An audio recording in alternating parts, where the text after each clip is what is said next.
comunicación verbal y no verbal. Y a partir de ahí comenzamos a trabajar y yo digo, ahora sí, vamos al escenario. Y como les decía, no doy clases de teatro. O sea, lo que hacemos es de la persona, con el perfil de la persona, con la audiencia a la que va esa persona, ayudarlo a que entonces pueda tener un mejor desempeño. Que como les decía, tiene mucho de sentido común. No debería decir esto porque si no se me acaba mi chamba, ¿verdad? Pero pues no necesitan de mí. O sea, eso si ustedes siguen estos pasos lo pueden hacer ustedes mismos. Entonces, un buen volumen, una buena gesticulación, que se entienda, la pronunciación correcta de las palabras.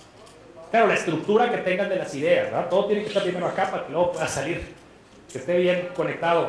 La estructura que tenemos del tema, ¿no? El conocimiento que tenemos del tema con la forma en la cual lo expresamos. Pero entonces tener una muy buena gesticulación, una muy buena expresión.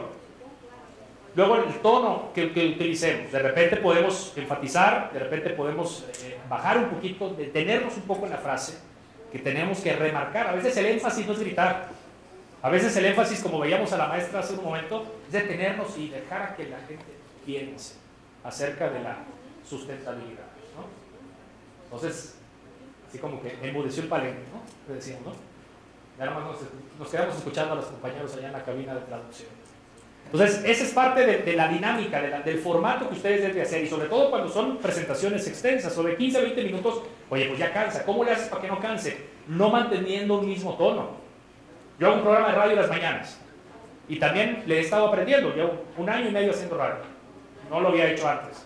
Lo había hecho hace 20 años, pero fue muy experimental. Esta es, oye, estar 2 horas hablando en la mañana, dices, ¿cómo no canso a la persona que te va escuchando? Y bueno, afortunadamente el día de hoy, pues el programa está funcionando.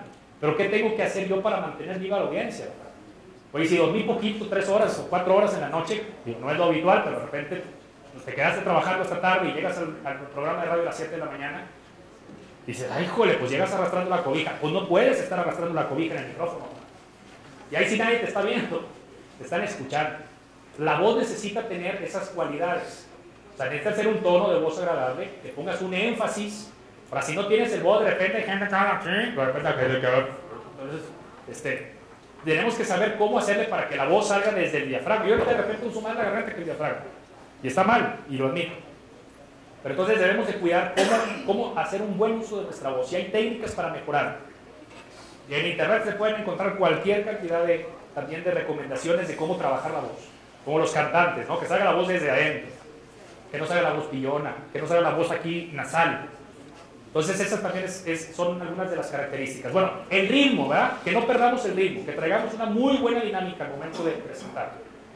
Entonces, que no significa ir corriendo, ¿verdad? Entonces ahí hay algunas de las características que debemos de emplear o aplicar con nuestra voz. El contacto visual es fundamental.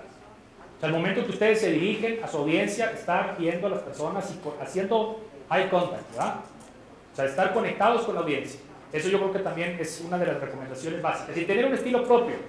No les recomendaría que se copien de nadie. O sea, hay que sea usted mismo, pero mejorado, ¿no? Corregido y aumentado. Entonces, pero sí, realmente que sean ustedes mismos los que presenten. Y los que veamos ahí en acción. Y que se emocionen y que emocionen a los demás. Pues ahí están algunas de las características o recomendaciones básicas de cómo hacer un mejor desempeño, un mejor performance, una mejor actuación sin que sean ustedes actores o actrices. ¿Y cómo administrar el estrés? ¿No?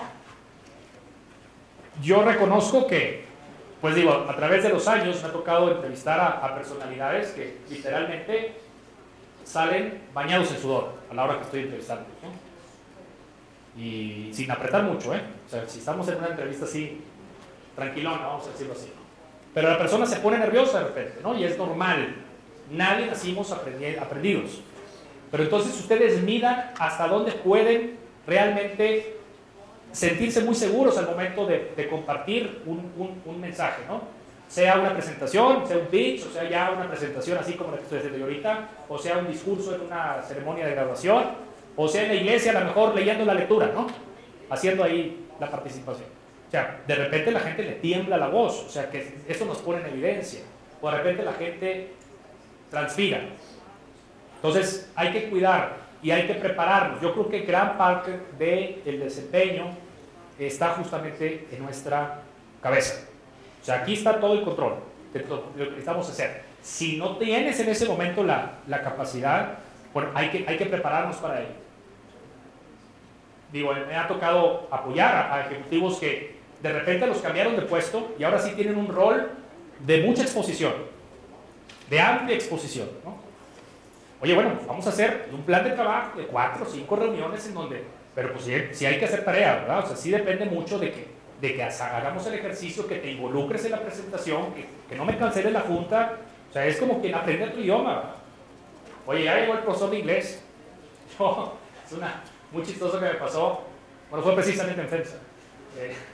Que estaba yo en la recepción y llega un maestro de inglés, ¿no? Y me dice, bueno, yo los enseño a hablar en inglés y tú les enseñas a hablar en español. Y bueno, pues sí, digo, es algo de lo que yo hago, sí. Digo, parte de del trabajo de la comunicación institucional tiene que ver con esta última partecita que es el delivery. Y de repente, si no hacemos un buen delivery, se nos echa a perder todo el buen trabajo que hicieron antes. Entonces, bueno, todo está en la mente. Prepárense mucho. Siempre que vayan a hacer una presentación en público, ensayen y, como dice el anuncio, cuéntenselo a quien más confianza le tengan. O sea, practiquen en frente de su familia o en frente de sus colegas estos formatos de presentación. Cuiden la improvisación. De repente, para romper el hielo, se puede hacer algo que parezca improvisación, pero no debe de ser una improvisación. O sea, si quieren romper el hielo con una anécdota, con un chascarrillo, pues hay formatos o como dicen, hay lugares, ¿verdad? Digo, se puede hacer, nomás que piénsenlo antes para poderlo hacer adecuadamente y entonces que pueda fluir una adecuada presentación. Usen tarjetas de apoyo. Digo, a mí en un tema que, como les decía al inicio, que me tocó prepararlo, bueno, me quise respaldar con alguna tarjeta y con la lana, ¿no? Pero no es estarlas leyendo, digo, es nomás traerlas y te da esa confianza. Y bueno, no evidenciarlos, el movimiento corporal también es importante. Ahorita también, precisamente para ese contacto y para esa dinámica que quería hacer con ustedes el día de hoy, preferí mejor ponerme aquí en el escenario y tener esa interacción que haberme venido para acá, nada más aquí a contarles la historia, ¿no? Entonces, de repente el podio es una limitante para poder expresar algo. Lo mismo también, cuiden los lugares en donde se van a sentar, es decir, si van a presentar algo, bueno, el que va a presentar se debe sentar enfrente del personaje en una mesa redonda, como veíamos en la primera de las ilustraciones, y que esté al frente, y bueno, tienes aquí tu soporte, ¿no? A lo mejor va el director del centro de agua o la persona que va a hacer la presentación, el que sea el mejor speaker, no tiene que ser el director del fondo, a lo mejor es alguien que lleva la parte técnica del fondo, o a lo mejor es alguien que lleva la tarea financiera del fondo. No es el que diseñó la parte científica, ¿no? Y la técnica. Entonces, bueno, esa persona tiene que estar al frente al que le va a presentar y luego tienes aquí a otras 2 personas que te pueden apoyar y eso te da seguridad. Y también el juego de que de repente se tiene que poner de acuerdo el equipo que va a presentar. O sea, si presenta uno, ¿quién lleva la voz cantante? Y las otras 2 personas que completan. ¿Sí? Yo creo que esa puede ser también una de las dinámicas. Pues creo, amigos, que le hemos podido dar una repasada. Creo haber presentado algo que no es algo nuevo para ustedes, pero yo les aprecio que se hayan tomado estos minutos, al menos para reflexionar y ojalá que a la hora que ustedes lleguen a realizar la preparación y luego ya el momento clave de presentar un fondo de agua, bueno, se acuerden de algunas de estas sugerencias y que sean exitosos en sus lanzamientos de sus fondos de agua. Pues felicidades por todo este gran esfuerzo que están realizando y estoy a sus órdenes para preguntas y respuestas.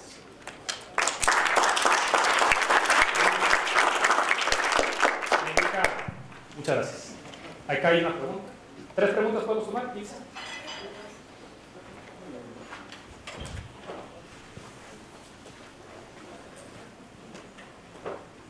Gracias, adelante. Buenas tardes, ya algo muy breve. Mi ejercicio como docente, Juan Carlos Casas, Universidad del Cauca, y director de un centro de investigación para el agua. Es un poco el aporte de mi vida como docente, agregarle algo más. Cuando uno memoriza, y si vamos a exponer algún fondo en un inversionista, cuando uno memoriza, y eso lo he captado en mis estudiantes, corre el riesgo de que se quede en cualquier momento la mente en blanco, no más. Exacto. Si no apostarle tanto a la memoria. Sí, exactamente. Exacto. Que algo que digo, con todo cariño y todo respeto, pero no, y estoy de acuerdo contigo, maestra, no se queden nada más con la memoria, traigan siempre un respaldo, y a veces no lo van a usar, lo más probable es que no lo utilicen, pero puede suceder, ¿verdad? Gracias por la aportación. Muy buenas tardes. Mi pregunta tenía que ver con las posiciones de poder que se plantean con las personas a las que se les está planteando el pitch. Y lo digo porque generalmente cuando se está hablando algo de ventas, la persona a la que se le está vendiendo tiene un poco más de poder que la persona que está vendiendo. En este caso, digamos que los fondos plantean un mecanismo de corresponsabilidad, ¿cierto? Entonces, digamos que cómo se maneja eso desde el pitch y no se plantean relaciones asimétricas entre las personas que están aportando los recursos y las personas que están pidiendo los recursos, porque al final del día no es un favor, es un planteamiento de un mecanismo que es de corresponsabilidad.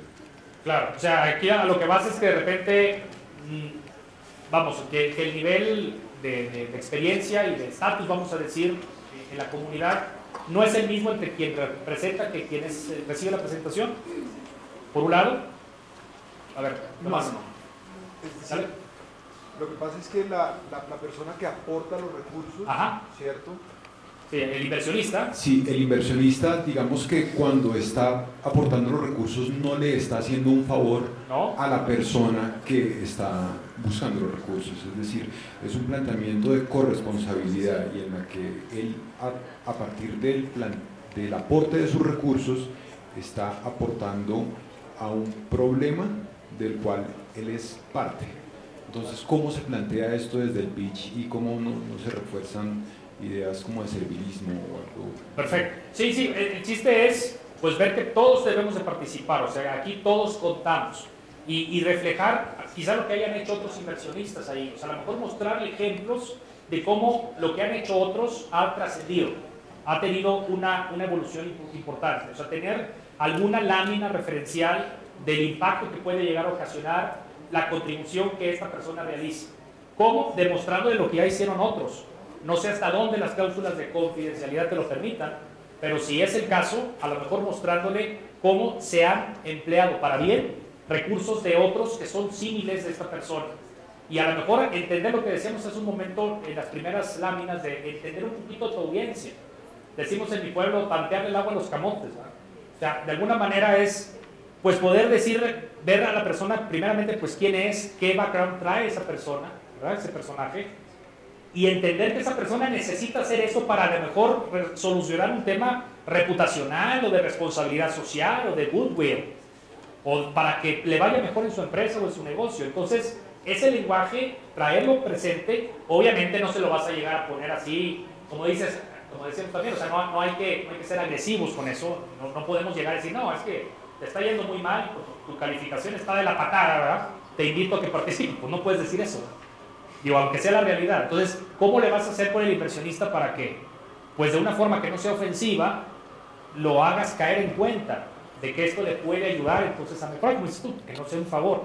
O sea, yo te traigo aquí un instrumento que por un lado va a resolver una situación en una comunidad en la que tú eres parte, es la corresponsabilidad, y que te va a traer un retorno, sea económico o sea reputacional, ¿sí? Pero ese planteamiento de reputación yo lo cuidaría mucho, porque puede ser ofensivo. Pero ya si se abre un poco la persona, pues entonces ahí se puede dejar, oye, pues vi la nota esa que salió el otro día, o vi aquel comentario, etcétera, ¿no? Sin caer en controversia de que nos vayan a sacar una patada de la sala, ¿no? Pero sí es importante conocer un poquito el antecedente de la persona. Entre más conozcamos de él, yo creo que podemos tener la baraja un poquito más amplia para poder emplearla y manejar ahí la venta del fondo. No sé si respondí a la pregunta. Gracias. ¿Una más? Gracias. Sí, por favor. Mucho gusto. Sí, don Gregorio, muchas gracias por la presentación. Al contrario, a ustedes, por la atención. Y por todas las recomendaciones. Y precisamente la pregunta que yo hago es, casi está referida a lo del colega anterior. Me preparé bien, ensayé, estoy hasta quizás ya tuve una primera experiencia con otro, digamos, actor, y llego a presentar la propuesta, pero me encuentro con alguien que no logro hacer entender, es más, tiene una actitud quizás no positiva, reactiva a la propuesta.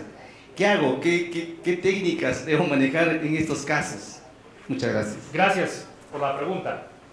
Yo creo que así como recomendamos tener todas las posibles preguntas planteadas y ya con la respuesta, como decíamos, si conocemos que es una persona difícil, pues saber hacia dónde se dirige esa dificultad de la persona, ¿no?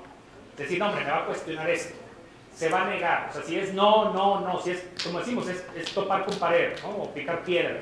Entonces, tener la alternativa A, B y C para poderle responder y convencer. Como es una labor de venta, o sea, como quien te vende un seguro de vida, ¿no? O sea, que de repente ves que quién es el mejor promotor, o sea, ¿por qué hay promotores de seguros tan exitosos? ¿Y por qué hay promotores de seguro que en el buenas tardes ya le colgaste el teléfono? ¿Verdad? Digo, aquí no estamos vendiendo un seguro de vida, ¿verdad? Digo, no es por ningún sentido la comparación que yo quisiera hacer con la labor que realizan quienes promueven los fondos de agua. Es un proyecto de inversión, de responsabilidad social, de apoyo a la comunidad, de seguridad hídrica, ¿verdad? Entonces, toda esa parte, tener el plan A, B y C para esa persona difícil. Entonces, como decíamos, tener la lista de preguntas, a lo mejor añadir, si conoces bien a la audiencia y si sabes que el hombre es duro, o la mujer, ¿no? Porque también las hay difíciles, tener entonces la respuesta para A, B y C, o sea, tener el plan de acción para A, B y C. Digo, esa sería ahí la recomendación, pero entre más conozcan al personaje, yo creo que les puede ir mejor. O sea, si llegan así, no sé, con Donald Trump a meterle algo de esto, entonces, ¿no? Hay que saber quién es la persona y qué trae la persona. Señoras y señores, muchísimas gracias por esta oportunidad y un placer estar con ustedes. Muchas gracias, Gregorio, por tu participación. Los invitamos a pasar al almuerzo en el mismo lugar del día de ayer, en el primer piso. Y regresamos después de eso a tener más sesiones. Muchas gracias a todos. Gracias.